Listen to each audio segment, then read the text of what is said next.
സ്വന്തം ശിരസിലെ ജടപറിച്ച് ഭൂമിയിലേക്ക് ആഞ്ഞെറിയും. ആ ജടയിൽ നിന്നും തന്റെ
അങ്ങനെ അവിടെ നിന്ന് ഉത്സവം എല്ലാം കണ്ടു കഴിഞ്ഞപ്പോൾ ഏട്ടൻ വന്ന് പറഞ്ഞു, ഈ ഫ്ലോട്ടെല്ലാം അമ്പലത്തിലോട്ട് പോകും, നമുക്ക് അമ്പലത്തിൽ പോകാം.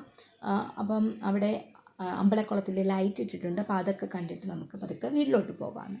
അപ്പോൾ ഞങ്ങളെല്ലാവരും ഓക്കെ, എന്നാൽ പിന്നെ അമ്പലത്തിലൊക്കെ പോയിട്ട് വീട്ടിൽ പോകാം എന്നുള്ളൊരു പ്ലാനായി.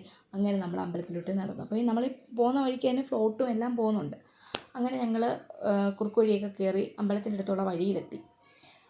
വഴിയിലെത്തി തിരക്കെന്ന് പറഞ്ഞാൽ ജനസമുദ്രമായിരുന്നു. ഭയങ്കര തിരക്കായിരുന്നു കേട്ടോ. ഭയങ്കര തിരക്കെന്ന് വെച്ചാൽ അടിപൊളി തിരക്ക്. ഞങ്ങൾ കയറി നിന്നതേ ഉള്ളൂ. ആൾക്കാർ തള്ളി, ഞങ്ങൾ ആ അമ്പലത്തിൻ്റെ റോഡിൽ ഭയങ്കര ആൾക്കാർ തള്ളി ഞങ്ങളെ ഫ്രണ്ടിലെത്തിക്കുന്നുണ്ട്. പോകുന്ന വഴിക്ക് പിന്നെ കിട്ടിയ ഫോൺ ഇങ്ങനെ പൊക്കി പിടിച്ചിരിക്കുന്നുണ്ട്. അത്യാവശ്യം കടകളൊക്കെ ഇതിനകത്ത് കിട്ടിയിട്ടുണ്ട്. നന്നായിട്ടൊന്നും കിട്ടിയിട്ടില്ല, കാരണം നല്ല തിരക്കായിരുന്നു. ഞങ്ങളുടെ ഫ്രണ്ടിലും ബാക്കിലും എല്ലാ ആൾക്കാരായിരുന്നു.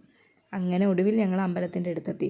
അമ്പലവും കണ്ടില്ല, കുളവും കണ്ടില്ല, ഒന്നും കണ്ടില്ല. അവസാനം ശരി വീട്ടിൽ പോകാനുള്ള പ്ലാനായി.